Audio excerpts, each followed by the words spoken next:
नमस्कार मित्रांनो, मुरंबा या मालिकेमध्ये तुमचं स्वागत आहे. आज आपण बघूया की शशिकांत आता रेवाला म्हणत असतात, काय गे रेवा, ते जिकडे गेलाय तिकडे गेली होती का शहानिशा करायला? काय बाबा, मी कशाला जाणार शहानिशा करायला? तुमचा चहा थंड होतोय, थांबा तेवढं चहा आणून देते. आणि रेवा लगेच विषय टाळते. नवीन शिक्षा करायला लागणार? नाही नाही बाबा, नवीन शिक्षा वगैरे काय करू नका, मी कुठेच गेली नाही. नाटक करते आणि चहा शशिकांतच्या हातात देते. शशिकांत चहा प्यायला लागलेले असतात, तेवढ्यात काय लगेच रमा आलेली असते. बाबा, अरे आलीस पण इतक्या लवकर? आरोही कशी आहे ग? बरी आहे बरी आहे. शाळा सुरू होणारी म्हटलं, तयारी करायला जावं म्हणून मी आली. बाबा म्हणते, रेवा माझ्यासाठी सरबत आणशील का ग? हो आणते की. शशिकांत म्हणतो, आणतील का म्हणून काय विचारते? आणेल की, जा ग त्यासाठी सरबत घेऊन ये. रेवा लगेच रमासाठी सरबत आणण्यासाठी आतमध्ये निघून जाते. आता बॅग वगैरे घेऊन बेडरूम मध्ये गेलेली असते फ्रेश होण्यासाठी. रमा जरा फ्रेश वगैरे होते आणि तिच्या बेडरूम मध्येच असते. काय सरबत आलेलं असतो.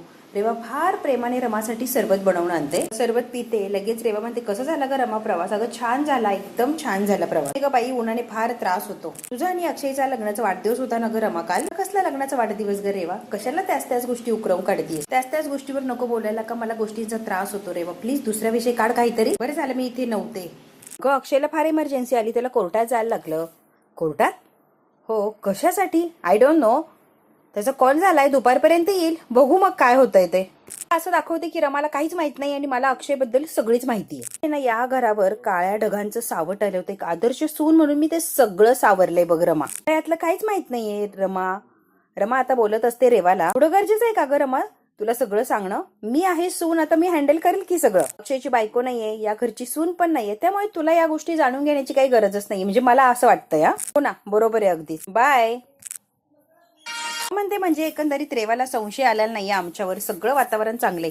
रमाला फार छान वाटतं की छान झालंय सगळं, कुणाला काही संशय वगैरे नाही आणि आमची ट्रिप पण झाली. आता ही रेवा जोर जोरात रडत असते की मी अक्षयवर संशय घेतला असं तसं. फार तिला गिल्टी फील होत असतं आणि त्याचा पश्चाताप होऊन ती जोर जोरात रडत असते आणि कांदा सुद्धा कट करत असते. काय अक्षय आलेला असतो आणि तिच्या पुढे एक असा पुडा असतो, तो पुडा करतो आणि म्हणतो, रेवा आई चाकू बिकू काय दाखवतेय? हे काय आणले अक्षय माझ्यासाठी तू? माहीमचा हलवा, नुसता हलवा नाही, माहीमचा हलवा येतो, खाऊन बघ ग. आता लगेच गळ्यात पडायला लागलेली असते. ए रेवा, गोष्टींना वेळ आहे ना, मग हे काय चाललंय? सॉरी हलवा खा, माहीमचा हलवा या स्पेशल मुंबईवर ना आणलाय ग तुझ्यासाठी. वा वा, मस्त आहे मस्त, एक नंबर हलवा आहे, छान आहे ना, तुझ्यासाठी आणलाय स्पेशल. ए रेवा, तू रडतीयस काय ग? काय झालंय रडायला? हो, कांदा चिरतीयस होय, म्हणजे कांदा चिरून तुला रडायला आलाय, मला वाटलं तू रडतीच आहे. नाही रे, रमा आलेली असते, यांची चर्चा चालली, तेवढ्यात रमा येऊन उभी राहते. अक्षय तुम्ही मुंबईला गेला होता का? म्हणजे मला आता रेवाने सांगितलं. म्हणतो हो. रेवा म्हणते, हो त्याचं जरा महत्वाचं काम होतं म्हणून गेला होता ना अक्षय काम? अक्षय म्हणतो, हो आज रात्री तू आणि मी, माझ्याकडनं तुला आज ट्रीट देणार मी जबरदस्त. त्यासाठी अक्षय, मग आता बघ कुणासाठी? दुसरं तुझ्यासाठीच ना रेवा, दोघच जाणार आहोत बाहेर, मस्तपैकी एन्जॉय करणार आहोत. रेवा म्हणते, वाव. ताडा त्याला लागते अक्षयच्या जवळ आणि रमा हे सगळं बघत असते. रमाला फार राग येतो. अक्षय रमाला म्हणतो, एक्सक्यूज मी, जा इथून. लगेच तिथून निघून जाते आणि रेवाला फार छान वाटतं की अक्षयने रमाला हकलून दिलीये. प्रवास कसा झाला? माझी आठवण? अगं फक्त आणि फक्त तुझीच आठवण येत होती, सारखी तुझी आठवणच येत होती मला. मग मला फोन का नाही केला? आता कोर्टाची कामं कशी असतात किचकट, तुला माहिती आहे ना, मग एवढ्या गोंधळातून तुला कसं फोन लावायचा ना. अक्षय आता वकिलांचं नाव घेत असतो, तेवढ्यात काय फोन वाजलेला असतो. रेवा आलोचा, वकील साहेबांचा फोन आहे, काहीतरी महत्वाचं बोलायचं असेल. मी आलोचा. रेवा लगेच आलो. माझ्या इथून बरोबर रेवाच्या तावडीतून तो बरोबर सुटलेला असतो. इकडे आता अभि, अनंत, मयुरी आणि बाबा चौघे जण असतात आणि त्यांची धम्माल चाललेली असते, उडवा उडवी चालली. देवाची अशी जिरवायची ना की टेरेस पासून पार्किंग पर्यंत सगळी धूळ तिला साफ करायला लावायची, सगळं घर स्वच्छ करायला लावायचं. अशी काय जबरदस्त शिक्षा द्यायची तिला की तिची हालत अशी टाईट करून टाक, रडून रडून पार ना वैतागली पाहिजे. बाबा अभि, क्या बात आहे, काय आयडिया सुचवली, एक नंबर. डोकं चालतं ना अभि, सॉलिड सॉलिड. तू कोपऱ्यात उभा राहा अभि, काय सॉलिड डोकं लावतं रे, कोपऱ्यात उभाच राहतो. मयुरी आणि अनंत हसत असतात अभिच्या या सजेशनवर. जी साफसफाईचं करायला लावली तर वस्तू फोडेला ती साफसफाई सोडेन, पण वस्तू फोडून तोडून टाकेन. एक नंबरची वेंधळी बाई येते. देवान वस्तू आहे आपल्याकडे आणि ती बाई कसली माहिती ना, वेंधळी. त्यात महत्वाची आनंदची चित्र आहे. अजदूस झाली तर आनंदची इतकी सुंदर महागडी चित्र खराब होतील की. मी अगदी बरोबर बोलताय. आपण असं काहीतरी प्लॅन करू की तिला शिक्षा सुद्धा झाली पाहिजे, मस्ती पण जिरली पाहिजे, संशय पण आला नाही पाहिजे, असं काहीतरी राडा करायला पाहिजे. कपडे भांडी धुवायला देता का तिला? तेवढं ती व्यवस्थित करेल. लगेच रमा आलेली असते तनतन तनतन करत आणि यांच्यामध्ये येऊन बसते. काय ग फनफन फनफन करत आली, काय झालंय रमा? मागे अक्षय सुद्धा आलेला असतो. काय झालं हिला आणि काय आगाऊपणा केलाय का रमा? सांगा, आपण मिळून सगळे तिला एकदा सरळ करूया. अनंत आता रमाच्या बाजूने असतो. म्हणतो, तू म्हणतो ना ते अगदी बरोबर आहे. आता रेवानेच काहीतरी केलं असणार आहे म्हणूनच रमाचा मूड असं झालाय. रेवाच काहीतरी कारणीभूत बघ अशा मूडला हिच्या. आता रमा अक्षयकडे रागाने बघत असते, तिला ट्रीट देणार आहे, स्पेशल ट्रीट. रमा म्हणते हो ना, ट्रीट करा, डिनरला घेऊन जा, डेटवर जा, कुठे जायचंय ना तिकडे जा, हवं तेवढा वेळ घालवा त्या रेवा सोबत. रमा म्हणते काय करायचंय ना ते करा, मस्त एन्जॉय करा. अक्षय म्हणतो हो ना, काय करायचं ते करा. लग्नाचा वाढदिवस झाला, विषय संपला. तन तन करत तिथून निघून गेलेली असते. शशिकांत म्हणतो काय तो फनकारा तिचा नागासारखा, काय अक्षय काय केलंय रे तिला. आनंद अभि सगळेच हसायला लागलेले असतात. अहो बाबा, ती रमा रेवावरनं जलस फील करतीये. अक्षय बरोबर राहणं तिला आवडतं आणि अक्षयच्या जवळ जर रेवा गेली तर इन्सिक्युअर होते, मग रमा अशी चिडचिड करते. आता सगळेच रमावर हसायला लागलेले असतात. तिला नेमकी काय झालं काही कळालंच नाही. हे अभि गप्प बसता. अक्षयने एवढी ट्रीट वगैरे द्यायचं ठरवलंय म्हणजे नक्कीच काहीतरी कारण असणार आहे. सहज ट्रीट देणार नाही तो किंवा असा विचारही येणार नाही. अक्षयचं काहीतरी मोटिव्ह असणार आहे, शशिकांतने ओळखलेलं असतं. अक्षय एक्झॅक्टली काय कसं करणार आहे सगळं प्लॅनिंग नुसार करा, अजिबात तिला संशय येता कामा नये. हो बाबा रिलॅक्स, काहीच तिला संशय वगैरे येणार नाही, सगळं व्यवस्थित आणि प्लॅनिंग नुसारच होणार आहे. डोंट वरी बाबा. अक्षय काहीतरी मोठा जबरदस्त प्लॅन आहे ना. हो बाबा. आता हे 4 जण बसलेले असतात आणि रमा सुद्धा त्यांच्यामध्ये असते. रमा, तिने केलेल्या चुकीची शिक्षा तिला व्हायलाच हवी. तुमचा पाठलाग करत ती हॉटेलपर्यंत आली होती म्हटल्यावर फार डेअरिंग वाढले आणि किती मज्जल गाठली बघ की. तिची शिक्षा तिला मिळायलाच पाहिजे. बर्फाच्या पाण्याने आंघोळ घालणार होतो ग, पण इतकी घाबरली आणि पळून गेली ना ती. अभे म्हणतो घालायलाच पाहिजे होती, खरंच मजा आली असती, चांगली जिरली असती त्या रेवाची. म्हणतो काय करायचं, कपडे धुवायला लावू आणि भांडे घासायला लावू. अभि म्हणतो मस्त, तुझी रेंज इथपर्यंतच आहे. हा करून झालाय ना आनंद दादा, मग आता परत काय. रमा आता आनंदला म्हणते आपण काहीतरी दुसरं प्लॅन करू. काय म्हणतात रमा, तुझ्या डोक्यात काही आहे का. बाबा कुटुंबासाठी घर हे फार महत्वाचं असतं. घर म्हणजे भिंती आणि अंगण नसतं, मित्र वास्तू असते ती. आपल्या अपयशात आपल्याला कुशीत घेणारी ती वास्तू असते. आपल्या आनंदात आपल्याबरोबर हसणारी, दुःखात सहभागी होणारी ती वास्तू असते. म्हणतो अगं रमा, मग तिला काय करायला लावायचंय, तिला शिक्षा भोगायला लावायची ना. हो आनंद दादा, शिक्षा तर भोगायचीच तिने, आणि तिला आपण जी काही शिक्षा देणार आहोत त्याच्याने तिला काही घराची किंमत कळणार नाहीये. बरोबर. घर उभं करायला तिला कष्ट किती लागतात याची किंमत तिला व्हायला हवी, याची जाणीव तिला असायला हवी. म्हणतो हे नाही कळणार तिला, असं कसं कळेल तिला, आणि त्याची किंमत कशी तिला येणार. विटांचं घर नाही बांधायला लावते आपण तिला, मातीचं घर बांधायला लावायचंय तिला, कळतंय का. तो मातीचं घर म्हणजे हे काय मला कळालं नाही. म्हणतात मातीचं घर आणि मला कळलं नाही, म्हणजे तुला रेवा बद्दल काय वाटतंय रमा हे कळालंच नाही. रेवाला कशी तू शिक्षा देणार हे आमच्या लक्षातच येत नाहीये. रमा म्हणते हो सांगते की. तिचं घर का बनवेन आणि त्याने काय होणार आहे. अभि म्हणतो खरंच ग रमा, माझ्या लक्षातच येत नाही नेमकी तुला काय म्हणायचंय. तर शिक्षा आहे रेवाची, बघत राहा मुलांनो. रमा जे म्हणते ते अगदी बरोबर आहे, मला पटलंय. आता शशिकांतला सुद्धा पटलेलं आहे. रमा जे म्हणते चलो रेवा मिशन इज ऑन, सगळ्यांनी आता कामाला लागायचं. रेवाचं मिशन आता सक्सेस आणि परफेक्ट करण्यासाठी म्हणतो ऑन. कारण एक्झॅक्टली काय प्लॅन आहे हे कुणालाच कळालेलं नसतं, फक्त शशिकांतला आणि रमालाच कळालेलं असतं की रेवाला काय आणि कशी शिक्षा द्यायची.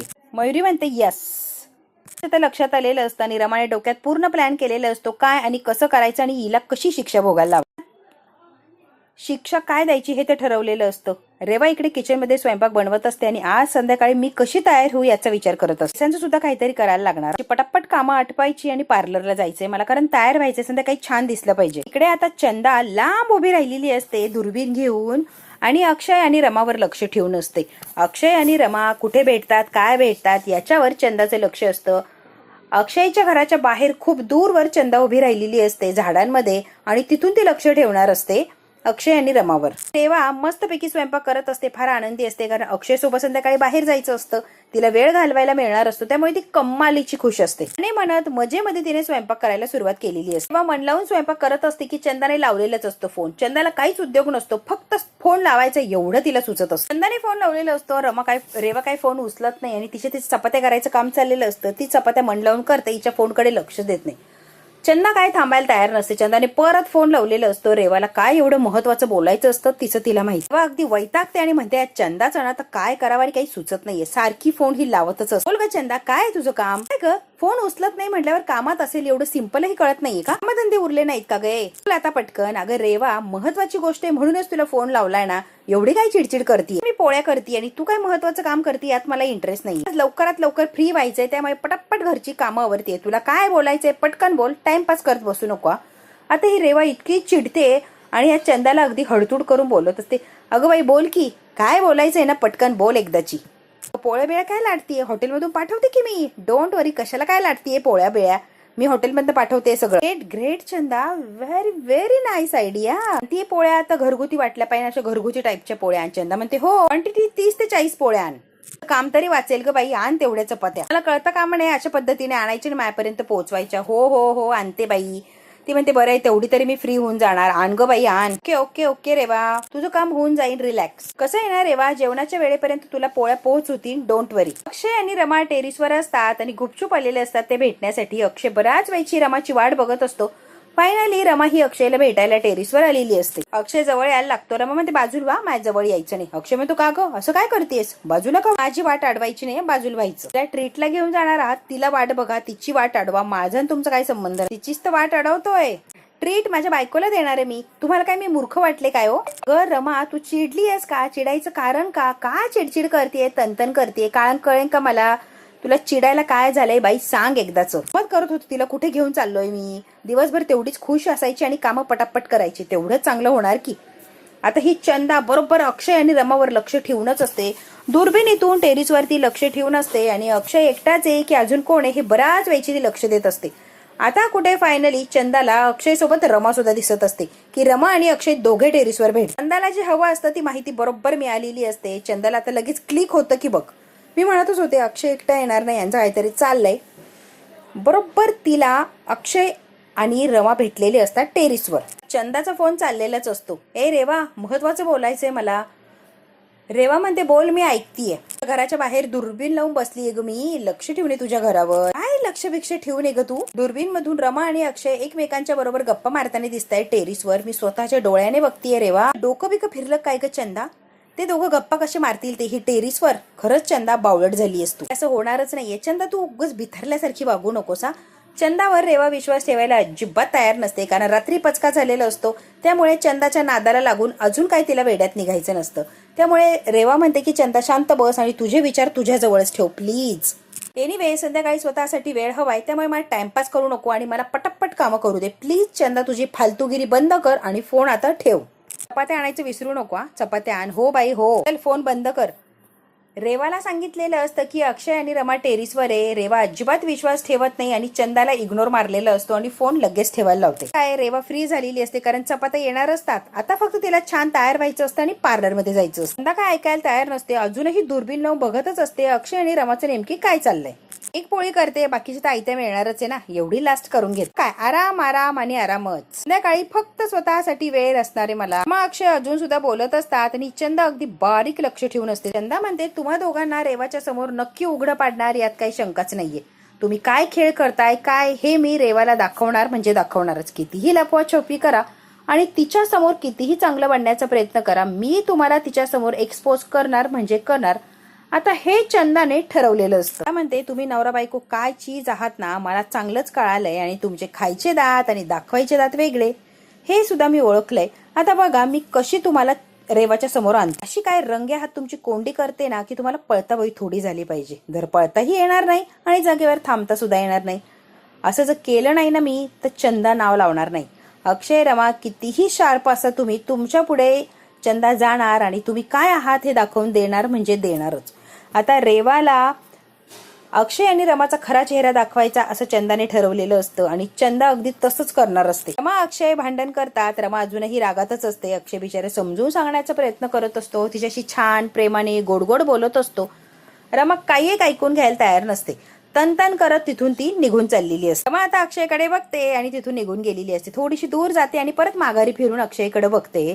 अक्षय म्हणतो रमा रमा रमा, माझ्या आयुष्यात तुझ्याशिवाय स्पेशल दुसरं काहीच नाहीये ग बाई, तूच माझ्या आयुष्यात स्पेशल आणि तुझ्यामुळेच माझं आयुष्य स्पेशल आहे. फक्त आणि फक्त तुलाच मिळणार आहे रमा, डोंट वरी, मी दुसरं कुणालाच घेऊन जात नसतो. रेवाला फसवण्यासाठी करताय, मला सगळं कळतंय. रमा आता मनातल्या मनात बोलत, तरी काय करू, असं रुसून तुमची गंमत करायला मलाही फार मजा वाटते आणि तेवढी गंमत तर झालीच पाहिजे ना अक्षय, त्यामुळे मी हे करणार. असं आंबट गोड नातं असलं की छान वाटतं, एकदम भारी. संसार अजून छान बहरून येतो. कळतंय का. आता रमा हे सगळं नाटक करत असते, रुसवा फुगवी चिडाचिडी. इकडे आता शशिकांत अभि सगळेच बसलेले असतात. अनंत रेवा, मेजवान असो किंवा हक्का, प्रत्येक नूडल्सला चायनीज पनीर सिद्ध करायलाच लागतं. अभि काहीही पॉइंट मांडत असतो, अजिबात अर्थ नसतो. रेवा आता अभिकडे रागाने बघत असते, हा काय मध्ये मध्ये बडबड करतो. म्हणतो मी पण एक बोलणार. अभि म्हणतो हो हो बोल की. कोंबडी असो वा अंड, प्रत्येकाला आपलं ब.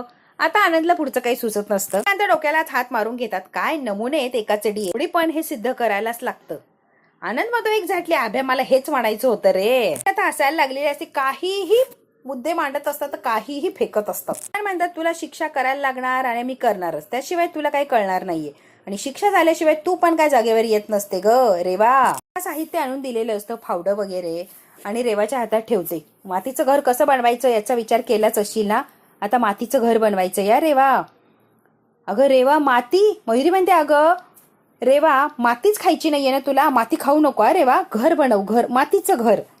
आता चांगलीच अडचणीत आलेली असते. मयुरी म्हणते ही शिक्षा भोगणं योग्य आहे की नाही, बर्फाच्या पाण्याने आंघोळ करण्यापेक्षा तुझे घरबीर बनवते ते सोपं आहे ना. रेवा म्हणते काय, रमा म्हणते आणि इकडे काय काय लिहिले नाही त्या डायरीत मीच वाचून दाखवते. मयुरी म्हणते हो हो हो रमा तूच वाचून दाखव बाई. नाही जर शिक्षा म्हणून बर्फाच्या पाण्याने जर आंघोळ केली नाही तर लाकडाला अग्नी देऊन विस्तवावर चालावे लागेल आणि हेच करायचंय आजच्या सुनेने, म्हणजे तू करायचंय रेवा. बर्फाच्या पाण्याने आंघोळ केली नाही तर तुला आता त्या विस्तवावरून चालायला लागणार आहे. म्हणते विस्तवावर मला चालायला लागणार, जे तिला पाण्याची गरज लागते. अग्नी जर नसेल तर मातीच्या खेळात रंगवावे लागणार. आता हे लिहिलेलं काहीच नसतं. मयुरी आणि रमा ही सगळं नाटक करत असतात आणि खोटं खोटं जे आहे ते वाचून दाखवण्याचा प्रयत्न करतात. बिचारी रेवा मात्र खूप घाबरलेली असते. बघ आता रेवा, बाबांनी किती विचार केलाय आणि तुझ्यासाठी काय काय लिहून ठेवलंय. तुला आता काय करायचंय तुझं तू ठरव बाई रेवा. सोपी शिक्षा दिलीये मातीचं घर बांधायची, बघ आता जमतंय की काय. म्हणतो बाबा तुम्ही किती दयाळू आहात. अभि म्हणतो काय मोठं मन आहे तुमचं, तुम्हाला आंबा मिळणार नाही, आंबा मी एकटाच खाणार, कुणालाही मी आंबा देत नसतो. तर लहानपणापासूनच मोठं आहे रे माझं. माझी लाडकी सून आहे तिच्याबद्दल तर जरा जास्तच मोठं आहे. कोणी आहे ती किती गोड आहे, किती गुड गर्ल आहे, सांगितलं तेवढं सगळं ऐकते आणि सगळे कर्तव्य पूर्ण करण्याच्या मागे असते. कमीत कमी शिक्षा मिळावी याचकडे माझा कल असतो आणि मी तिला कमीत कमी शिक्षा व्हावी याकडेच लक्ष देणार. शिक्षा दिलीये मी पण ती सोपी दिलीये आणि सोपी शिक्षा म्हटलं की रेवा इतक्यात सगळं काही करून दाखवा. माती करशील ना ग, शशिकांत म्हणतात रेवाला. बाबा जे तू नॉर्मल आयुष्यामध्ये माती करतेच ग, पण आता कसं आहे ना तुला माती करायची म्हणजे घरची माती करायची, करशील ना बाळा माती. म्हणते बाबा तुम्ही काय बोलताय. नाजुके म्हणून अविश्वास दाखवू नका, ती सगळं करू शकते, सगळं मॅनेज करू शकते, फार ताकदीची. म्हणतात हो हो अविश्वासच दाखवतोय तिच्यावर. म्हणजे नाही ग विश्वास आहे तर माझा तिच्यावर पूर्ण विश्वास आहे बाबा. ती मातीचं घरटं बांधून दाखवणार म्हणजे दाखवणार. ती खूप स्ट्रॉंग आहे हो आणि टॅलेंट, काय टॅलेंट आहे तिच्यात बाबा, तुम्हाला काय सांगू. तुम्ही अजिबात काळजी करू नका, ती सगळं व्यवस्थित करणार आहे बाबा. डोंट वरी, सगळं मॅनेज होईल बघा. सांगू का तुझ्या ऐवजी ही शिक्षा तर मला भोगता आली असती तर फार छान वाटलं असतं. आता ही तुला भोगायची वेळ आली आहे ना ग. अभि म्हणतो ओहो ओहो नाही नाही नाही नाही, कसं असं कसं, शिक्षा तिलाच भोगायला लागणार आहे. घरांचा पायंडा मुकादम घरांचं जे आहे ते रीतिरिवाज पाळायला लागणार ना पाहिजे, जपलं पाहिजे. सगळे असे ड्रामा करत असतात की पुढे काय बोलायचं यांना सुचत असतं, अगदी अडखळत असतात सगळे. मग एकमेकांना एकमेक सावरायचा प्रयत्न करत असतो. पण ते बाबा पॅसेज खोदायचं आहे ना, एवढं मोठं मैदान पडलंय की आता लगेच मयुरी म्हणते चल चल चल मी दाखवते कुठे पॅसेज वगैरे करायचंय, चल की रेवा चल मी तुला दाखवते. म्हणतो वहिनी साती हात बटाना, साती हात बटाना. अनंत, अभि, शशिकांत अशी काय खेचत असतात बिचाऱ्या रेवाची की तिला अगदी नाकीनं वाढलेली असतात यांनी त्रास देत. अभि अनंत इतका त्रास देत असतात तिला बिचारीला. आता हे जे काय सगळा विचार केलाय हा मुद्दामून केलेला असतो, कारण रेवाला काहीही करून त्रास द्यायचा आणि इथेच अडकवून ठेवायचं असतं. संध्याकाळी अक्षय सोबत ट्रीटला जायचं असतं आणि इथेच ती घर बांधायच्या नादाला लागली, खड्डे खुड्डे खोदायला लागली. तर कसं आहे ना, खड्डे खोदायच्या नादामध्ये ट्रीटला जाणं तर ती विसरूनच जाणार. तिने जो प्लॅनिंग केलेला असतो की आता सगळं आवरलं की मी पार्लरला वगैरे जाणार, छान अशी तयार होणार, स्वयंपाक तर तिने बनवून ठेवलेलं असतो. आता सगळं रेडी व्हायचं, घरातलं काम आवरायचं, पार्लरला जाऊन यायचं, सुंदर सुंदर दिसायचं आणि अक्षय बरोबर संध्याकाळचा अख्खा दिवस घालवायचा. रेवाने सगळं काही प्लॅनिंग केलेलं असतं. रेवाला फक्त आता निघायची देरी असते. आता बिचारी निघणार असते सगळं आवरून पार्लरला. तेच रमाने किंवा या मयुरीने, अभिने, अनंतने, शशिकांतने चांगलाच घोळ घातलेला असतो. तिच्या सगळ्या प्लॅनची माती केलेली असते. माती करून तिला मातीतच काम करायला लावलेलं असते या लोकांनी. रेवा काहीही बोलत नाही, कारण गुड म्हणजे सून आहे असं तिला वागायचं असतं. एक चांगली सून, जसं म्हणेल तसं वागणारी, सगळ्यांची मनं जपणारी सून असं तिला दाखवायचं असतं. म्हणून ती आता जी शिक्षा दिली आहे तिला मातीचं घर बांधायचं, ती शिक्षा भोगायला ते तयार असते. आणि रेवाने आता काम सुद्धा सुरू केलेलं असतं. मित्रांनो हा भाग तर इथेच संपतोय. पुढच्या भागात काय होणार आहे ना आपण अगदी थोडक्यात बघूया. रेवा आता घर बांधण्यासाठी खड्डा वगैरे खांदायला सुरुवात करते आणि तिच्यावर लक्ष ठेवून असते मयुरी आणि रमा तिच्या समोर बसलेले असतात. खरंच रेवा काय गुणी सून आहे, गुड गर्ल आहे. काही सांगितलं की नाही असं म्हणतच नाही, लगेच करायला पुढे पुढे पुढे ती तयार असते. आणि कोणाला बाबांचा तर शब्दच मोडत नाही ती. कसं आहे ना रमा, बाबांनी काही सांगितलं नाही या रेवाला की एका मिनिटात तयार असते ग ती. रेवा इतकी इतकी फुगते की लगेच खड्डं खांदायला तयार होते. आणि रमा आणि मयुरी बोलत असतात की तुला एक सांगू का मयुरी, हे खड्डं वगैरे खाणं सोपं नाहीये आणि मातीचं घर बांधणं त्याहून कठीण आहे. जेवढं दिसतं तेवढं सोपं नाहीच आहे. ते कसं आहे ना रेवा, दुसऱ्यांची हस्ती खेळती घरं तोडण्याची, उद्ध्वस्त करण्याची कामं केली आहेत तू आत्तापर्यंत, बरोबर ना ग. दुसऱ्यांचा संसार मोडणं यामध्ये एक्सपर्ट आहे रेवा तू. आता कसं आहे ना, तुला पहिल्यांदाच चान्स मिळतोय. स्वतःचं घर बांधायचं, स्वतःचं घर बांधायचं आणि ते घर टिकवायचं. स्वतः कष्टाने घर बांधायचं आणि ते टिकवायचं, याला किती कष्ट लागतात रेवा तुला ॲक्च्युअलमध्ये आता कळणार आहे. आत्तापर्यंत कसं तू फक्त पैशाच्या जोरावर दुसऱ्यांची घरी उद्ध्वस्त केली, दुसऱ्यांची घरं लुटली लुबाडली, एवढंच काम तुला जमलं. हो ना ग रेवा, आता तुला पहिल्यांदाच चान्स मिळतोय स्वतःचं घर बांधायचं, तर बघू की कसं घर बांधतीये स्वतःचं. आता मयुरी हे टोमणं देते हे रेवाला कळत असतं आणि रेवाला रागही येत असतो. पण चांगली सून असते ना, परत माघारी ती बोलू शकत नाही. आणि शशिकांत म्हणत असतात की रेवा कुदळ फावडं घेतलंय आणि हे जे खंती ना ती खड्डे बिड्डे ते बघताना जो काय आनंद होतोय ना तो कमाल आहे कमाल. त्या आनंदाला तोडच नाहीये बघा. असा काय आनंद होतोय ना मला की मी काय करू आणि काय नाही मला सुचत नाही. बाबा आता सगळेच हसायला लागलेले असतात. मग गुम झाली, वाट लागली तिची. रेवाला इतका राग येत असतो हे सगळं करताना. फार कौतुकाने बघत असते रेवाकडे आणि रेवा रागाने बघते रमाकडे. आणि आता विटा आणलेले असतात. विटा म्हणजे ऍक्च्युअल मध्ये ती मातीचं घर बांधूनच दाखवणार असते. आता मात्र तिने विटा हातात आणलेले असतात आणि समोर रमा बसलेली असते. मयुरी आणि रमा गप्पा मारत असतात. मुद्दामून त्या विटा रेवाला रमाच्या पायावर पाडायच्या असतात आणि ती पडल्याचं नाटक करते आणि ज्या विटा असतात ना त्या बरोबर रमाच्या पायावर पाडण्याचा ती प्रयत्न करते. आता रेवा तर खाली पडलेली असते, तिच्या हातून ज्या विटा असतात त्या सुद्धा खाली पडलेल्या असतात. मित्रांनो बघू आता रेवाने जे प्लॅनिंग करून ती खाली पडली आहे किंवा त्या विटा खाली पाडल्याय बरोबर त्या रमाच्या पायावर पडल्या असतील का, आणि रमाच्या पायावर जर पडल्या तर रमाला इजा झाली असेल का. मित्रांनो रेवाने जो प्लॅन केलाय तो सक्सेस होणार की रमाने जो प्लॅन केलाय तो सक्सेस होणार, हे आपल्याला बघायचं असेल तर आपल्याला बघायला लागणार आहे पुढचा भाग. हा भाग तर इथेच संपतो. व्हिडिओ आवडल्यास लाईक शेअर सबस्क्राईब नक्की करा. धन्यवाद मित्रांनो.